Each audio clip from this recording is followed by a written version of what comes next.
It's devastating, but I think the first thing is no one was hurt, and that's a real blessing. Governor Tom Wolf gets a first look at the massive slide and collapse on Route 30. Along with other local leaders, he visited the site in East Pittsburgh this morning. And while they were talking about the scope of the project, crews continue their grueling work on that hillside. John Shumway joins us now live with the latest on what's going on. John.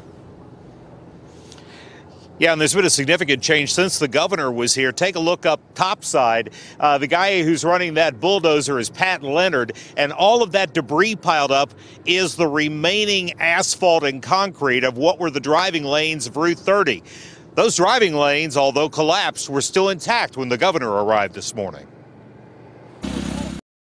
Blue sky, Governor Wolf arrived with his PEMA director and transportation secretary to get a look at what was Route 30. It was scary. I mean, it really is scary that something like that can happen. The amount of force in that and the impact it had on the homes and the lives of people down here. The governor got the assessment from the top and from the bottom, and personally thanked the Allison Park contracting crews who are removing the slide around the clock. And really dangerous work, and they have done some amazing things. We're going to continue to excavate so that we can confirm the cause of this slide, and then we can get about the design and the construction work for repairs. The work of the earth movers has been extensive as they carve out the hillside, making room for Armstrong Drilling to return and get to work on the assessment.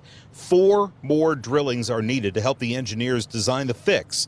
Contractors are only going to have a few days to get their bids in because PennDOT doesn't want to waste any time. So we're hoping a few weeks, month to get a contractor on board, and that's how we're working through it right now. The county is working on a plan to get displaced residents back in so they can get belongings from their apartments, while at the same time preparing a request for federal help. The governor says everyone is focused on the families whose lives have been disrupted. We're figuring out, the county, the Commonwealth, how we can make sure that the people have the money they need to stay in hotels, to get shelter.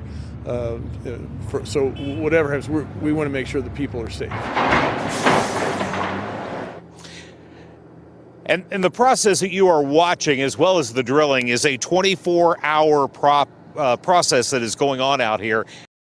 Now, coming up new at 6, there is some irony in all this, in that this mess behind me is so expensive to fix that it may very well have put the region over the top as far as qualifying for federal disaster aid.